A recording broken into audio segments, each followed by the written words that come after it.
Herkese merhabalar. Çiçeğin tariflerine hoş geldiniz. Bugün sizlerle öyle bir tatlı tarifi hazırlıyoruz ki bu tatlıyı deneyen herkes tadına, lezzetine hayran kaldı. Ve o kadar da kolay bir tatlı tarifi ki sen de bu kolay tatlı tarifini mutlaka kaydedip dene. Denemesini istediğin arkadaşına gönder ve kanala abone ol.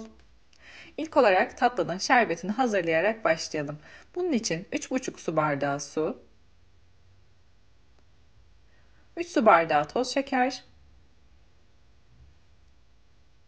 ve bir dilim limonu tencerenin içerisine aldım.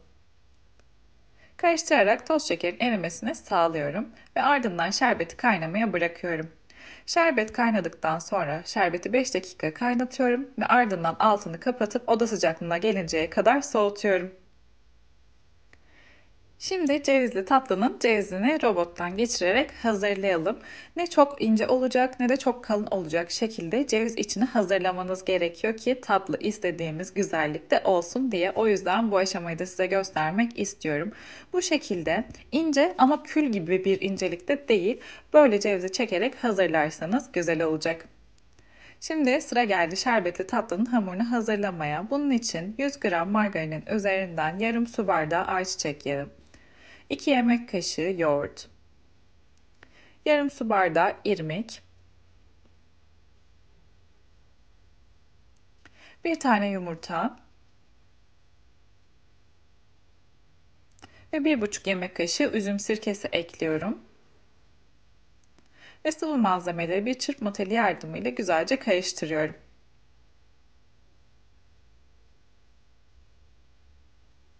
Malzemelerin birbiriyle iyice bütünleşmesini istediğim için biraz da spatula ile karıştırarak devam ediyorum. Sıvı malzemeleri güzelce karıştırdıktan sonra şimdi içerisine un ekliyorum.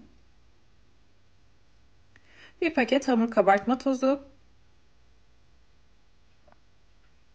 ve bir paket de şekerli vanilin ekliyorum. Şimdi tatlının hamurunu yavaş yavaş karıştırarak hazırlamaya başlıyorum. Ben ilk aşamada spatula ile karıştırarak hamurun toparlanmasını sağlıyorum. Böylelikle elimle yoğurarak toparlamak çok daha hızlı ve kolay oluyor. Yağlı bir hamur olduğu için spatula ile ilk etapta toparlarsanız hamuru yoğurup istediğimiz kıvama getirmeniz de kolay olacaktır.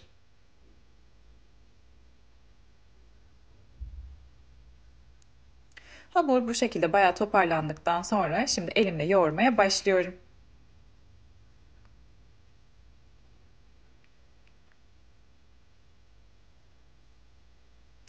Şerbetli tatlının kalan ununu da ilave ediyorum şimdi azar azar. Ben toplamda 3 su bardağı un kullandım ama mutlaka yavaş ve kontrollü şekilde un ilavesi yapın lütfen. Eğer hamur fazla sert olursa açarken parçalanmalar olacaktır. Orta sertlikte bir hamur hazırlıyoruz. Şöyle hamurun kıvamını da göstermek istiyorum size. Bu orta sertlikte olması bizim için yeterli. Şimdi hamuru hemen açma aşamasına geçelim. Bir yağlı kağıdı tezgahın üzerine aldım ve hazırlamış olduğumuz hamuru yağlı kağıdın üzerine koyup elimle biraz bastırıyorum. Ardından bir merdane yardımıyla hamuru ince olacak şekilde açarak hazırlıyorum.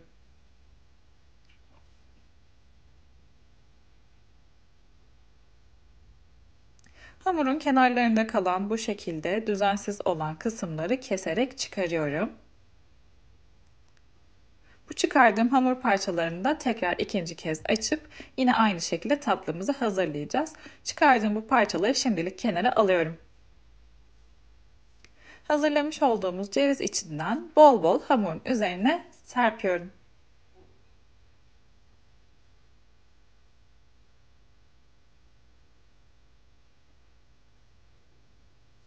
Bol bol ceviz koyduktan sonra şimdi cevizi hemen elimle böyle hamurun her yerine eşit olacak şekilde yayıyorum.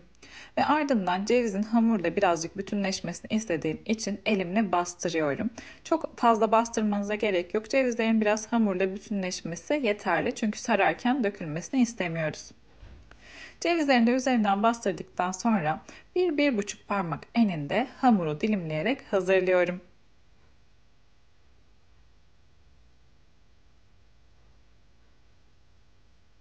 Tüm dilimleri yaptıktan sonra böyle ortasından da bir kesik atarak orta boyutta dilimler hazırlamış olduk. Şimdi sıra geldi cevizli rulo tatlının şeklini vermeye. Böyle bir ucundan başlayıp yavaş ve dikkatli şekilde sararak cevizli rulo tatlısını hazırlamaya başladım. Hazırlayabileceğiniz en kolay şerbetli tatlı tariflerinden bir tanesi diyebilirim bu cevizli rulo tatlısı için. Özellikle baklavaya alternatif bir tarif arıyorsanız, baklava tadında tatlı tarifleri hazırlamak isterseniz, yalancı baklava tarifi bile diyebileceğim bu cevizli şerbetli tatlı tarifini mutlaka denemelisiniz diyorum. Özellikle bayram tatlısı olarak hazırlayabileceğiniz şahane lokmalık tatlı tariflerinden bir tanesi. Cevizli ruloları sardıktan sonra kenarlarını mutlaka sıkı sıkı kapatıyoruz. Bu aşama çok önemli. Eğer hamuru iyice bastırarak kapatmazsanız pişerken açılacak ve açıldığında da görüntüsü hoş olmayabilir. O yüzden tepsiye almadan önce mutlaka ruloların kenarlarını güzelce kapatıyoruz. Kalan hamuru da yine aynı şekilde açtım ve rulo şekline getirerek hazırlıyorum. Cevizli rulo tatlının tamamını bu şekilde hazırladıktan sonra hazırlamış olduğumuz tatlıları önceden ısıtılmış 180 derecelik fırında böyle güzel bir pembe halini alıncaya kadar pişiriyoruz. Yaklaşık yarım saatte bu güzel pembe haline geliyor tatlılar. Fırından çıkarmış olduğum tatlı sıcakken hemen şöyle bir borcamın içerisine aktarıyorum hepsini. Tatlımız sıcak, hazırlamış olduğumuz şerbet soğuk ve şimdi sıra geldi ikisini birleştirmeye. Böyle şerbeti tüm tatlıların üzerinden gezdire gezdire yavaş yavaş döküyorum. Tatlının şerbetini çekmesi biraz vakit alıyor. En az 5-6 saat dinlendirmeniz gerekiyor. Hatta ben tatlılar üst yüzeyde şerbetini iyice çeksin istediğim için bir 4 saat bu şekilde dinlendirip ardından tatlıların tersini çevirip o şekilde üst kısımlarının da güzelce şerbetlenmesini sağladım. Ve sonrasında yine düzünü çevirip servise hazır hale getirdim.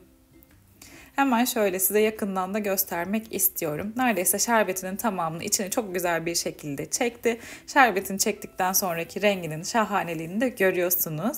Eğer böyle bol cevizli şerbetli tatlı tarifleri arıyorsanız, şerbetli tatlı tariflerini seviyorsanız yiyip yiyebileceğiniz en kolay, en lezzetli şerbetli tatlı tariflerinden bir tanesi bu cevizli rulolu şerbetli tatlısı tarifi. Hemen şöyle tabağın içerisine alıp size servis etmek istiyorum.